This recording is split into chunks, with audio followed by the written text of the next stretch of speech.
Hello everyone, welcome to study with Simi. आज हम math का जो फर्स्ट चैप्टर है नंबर सिस्टम, उसके बारे में जो मेन इम्पोर्टेंट नंबर हैं उनके बारे में पढ़ेंगे, जो कि काफ़ी बार पूछे जाते हैं और कई बार उनका पता नहीं होता। तो चलिए शुरू करते हैं। फर्स्ट है नेचुरल नंबर। जो हमारा नेचुरल नंबर है, या हिंदी में हम यूँ कहें प्राकृतिक संख्या है, वो क्या होती हैं। जो नंबर 0 से स्टार्ट ना हो करके 1 से स्टार्ट हो उसे हम नेचुरल नंबर बोलते हैं। जैसे कि 1 2 3 4 5, उसके आगे जो भी आते हैं वो सारे हमारे प्राकृतिक संख्याएं हैं, यानी कि नेचुरल नंबर। और इनको हिंदू अरेबिक नंबर भी कहा जाता है। उसके बाद आता है होल नंबर। होल नंबर को हम पूर्ण संख्याएं बोलते हैं, यानी कि प्राकृतिक पूर्ण संख्याएं जो होती हैं उन्हें हम होल नंबर बोलते हैं, और जो कि 0 से स्टार्ट होंगी। 0 1 2 3 4 5। डिफरेंस यही है, नेचुरल नंबर जो है 1 से स्टार्ट होते हैं और जो हमारे होल नंबर हैं वो 0 से स्टार्ट होते हैं। उसके बाद बात करते हैं इवन नंबर की। इवन नंबर आप सभी को पता है सम संख्याएं होती हैं, और जो भी डिविजिबल बाय 2, यानी कि जो 2 से डिविजिबल हो जाएं, डिवाइड हो जाएं, वो संख्याएं इवन नंबर कहलाती हैं। उसके बाद ओड नंबर, विषम संख्याएं, नॉट डिविजिबल बाय 2, जो कि 2 से डिवाइड नहीं होती, that are called odd numbers. ठीक है। उसके बाद परफेक्ट स्क्वेयर, पूर्ण वर्ग संख्याएं, जो कि कंप्लीट स्क्वेयर कहलाता है।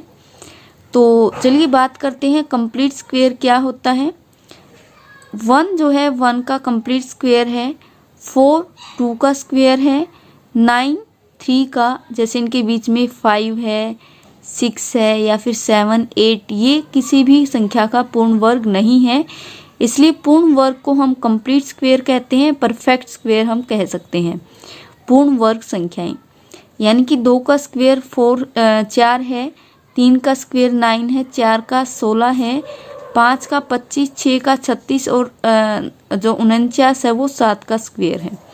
उसके बाद परफेक्ट क्यूब, जैसा कि नाम से ही पता है पूर्ण घन संख्याएं जो होती हैं वो परफेक्ट क्यूब कहलाती हैं, कंप्लीट क्यूब।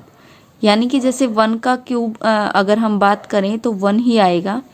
उसके बाद 2 का क्यूब जो है वो क्या होता है 8। 3 का क्यूब, यानी कि 3 की 3 बार मल्टी जब हम करते हैं तो उसे हम क्यूब कह सकते हैं, परफेक्ट क्यूब। 3 का क्यूब 27 है, 4 का क्यूब 64 है, 5 का 125 और 6 का 216। इस तरीके से ये पूर्ण घन संख्याएं कहलाती हैं। प्राइम नंबर, जिनमें काफ़ी कंफ्यूज होते हैं, जो ओड इवन और प्राइम नंबर हैं हमारे, उनमें काफ़ी कंफ्यूज होते हैं बच्चे।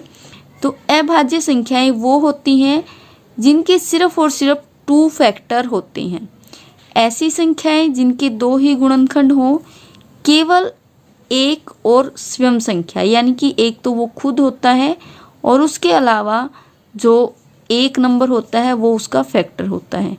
यानी कि प्राइम नंबर वही होते हैं जिसके 2 फैक्टर होते हैं। ठीक है। तो सबसे छोटी अभाज्य संख्याएं कई बार पूछी जाती हैं। सबसे छोटी अभाज्य संख्या इनमें से कौन सी है। जैसे 1 है, 1 ना तो भाज्य है ना ही अभाज्य है, प्राइम नंबर भी नहीं है, और उसके बाद जो हमारी अभाज्य संख्या है वो भी नहीं है और भाज्य संख्या भी नहीं है। क्यों?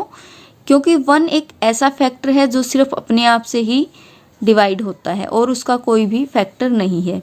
लेकिन 2 एक ऐसा फैक्टर है जो कि 1 से डिवाइड होता है और सिर्फ 2 से होता है। तो इसके 2 ही फैक्टर हैं। उसके बाद हम बात करते हैं एकमात्र ऐसी संख्या जो सम भी हो और अभाज्य भी हो। यानी कि सम संख्याएं वो होती हैं जो 2 से डिवाइड होती हैं, और अभाज्य वो होती हैं जिसके 2 ही फैक्टर होते हैं। तो इनमें से 2 एक ऐसी संख्या है जो सबसे छोटी है और अभाज्य संख्या भी है। उसके अलावा एक ऐसी संख्या भी है जो सम भी है और अभाज्य भी है। इस टाइप के क्वेश्चन काफ़ी इंपॉर्टेंट रहते हैं जो कि हमें पता होने चाहिए। उसके बाद ऐसी विषम छोटी अभाज्य संख्या, यानी कि सबसे छोटी भी हो, विषम भी हो और अभाज्य भी संख्या हो। ठीक है। तो चलिए देखते हैं। सबसे छोटी विषम अभाज्य संख्या जो है 3 होती है, क्योंकि 1 जो है न भाज्य है ना ही अभाज्य है, और 2 जो है अभाज्य तो है लेकिन वो सम है। उसके बाद 3 है, 3 का एक 1 फैक्टर होता है और एक 3 वो खुद होता है, तो विषम भी है और अभाज्य संख्या भी है, यानी कि इसे हम कह सकते हैं ओड प्राइम नंबर। ठीक है। उसके बाद 1 से 50 तक अभाज्य संख्याएं कौन कौन सी होती हैं? 1 से कितनी होती हैं? तो ये संख्या में 15 होती हैं। उसके बाद 50 से 100 तक अभाज्य संख्याएं कितनी होती हैं? 10 होती हैं। तो मिला करके कितनी हो गई? टोटल 25। ठीक है। उसके बाद कंपोजिट नंबर जो होते हैं वो कौन से होते हैं? भाज्य संख्याएं, यानी कि more than 2 factor. Composite number वो होते हैं जिसके 1 से 2 से ज़्यादा फैक्टर होते हैं। जैसे कि अब 4 को ले लीजिए आप। 4 का एक फैक्टर खुद है, एक सभी का फैक्टर होता है। उसके बाद इसका फैक्टर 2 भी है। उसके बाद 4, यानी कि 2 से ज़्यादा जब हो जाते हैं तो उसे हम कंपोजिट नंबर बोलते हैं, यानी कि भाज्य संख्या। और उसके अलावा अगर हम बात करें जो हमारा प्राइम नंबर था, अभाज्य संख्याएं वो होती हैं जिनके सिर्फ 2 और 2 फैक्टर होते हैं, 2 ही होते हैं। एक वो खुद नंबर होता है इटसेल्फ, और एक होता है। ठीक है। ऐसी संख्या जो अभी मैंने बताया जो ना तो भाज्य है और ना ही अभाज्य है, वो 1 कहलाती है। उसके अलावा बात करते हैं को प्राइम नंबर की, यानी कि सह अभाज्य संख्याएं। ऐसी 2 संख्याएं जिनका HCF 1 आए, यानी कि जब हम उनका HCF निकालते हैं तो उनका HCF 1 आता है। जिस तरीके से 2 और 7, जब हम ऐसे डिवाइड इसको HCF निकालेंगे तो HCF निकालने के लिए हम 2 पर जाएंगे, 2 1 जा 2, फिर 7 यूं का यूं रहेगा।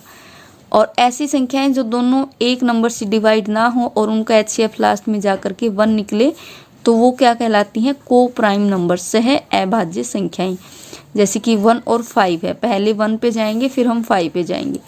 इसके बाद एक ऐसी छोटी विषम भाज्य जो कि विषम भी हो, जो कि 2 से डिवाइड ना हो, और भाज्य संख्या हो जिसके सिर्फ 2 से, यानी कि 1 से ज़्यादा 2 से ज़्यादा फैक्टर हो, वो भाज्य संख्याएं होती हैं। तो देखिए यहाँ से स्टार्ट करते हैं हम एक बार।